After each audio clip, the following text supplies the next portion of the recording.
lakini walimu tulionao wa shule za sekondari wako 430. Upungufu wetu ni walimu 37 tu ambao ni 7%.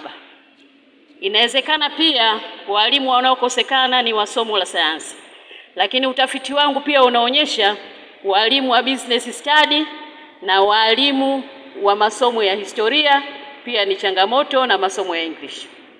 Naahidi kwenda kulifanyia kazi jambo hili ili sasa twende tukaongeze walimu pale tu ambapo pana mahitaji. Hii ni kuonyesha kwamba sisi tunaendana na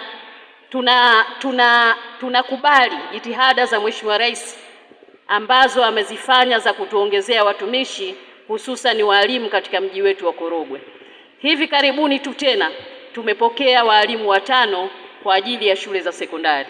Kwa hiyo mimi niahidi kwamba nitaenda kufanya uchambuzi wa kina kuhakikisha kwamba walimu wanaoingia shule fulani ni wale tu wanaohitajika. Hii inaenda sambamba na kuwapunguzia wazazi mzigo ambao wamekuwa wakilalamika, lakini pia kuwataka walimu wetu waliopo wafanye kazi kwa bidii badala ya kuwategea wale ambao wana nature ya kujitolea.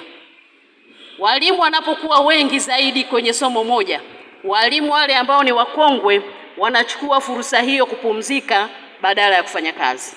Kwa hiyo mimi niahidi kwamba kwenye hii ambayo imetokea hapa haimaanishi kwamba hatutaenda kufanya kazi, lakini tutaenda kufanya kazi kwa kuzingatia waraka ambao tumeupokea, lakini kwa kuzingatia hayo ambayo nimeeleza kwamba kama kweli tuna mahitaji tutatangaza na baadaye tutawarejesha wale walimu ambao kweli tunawahitaji.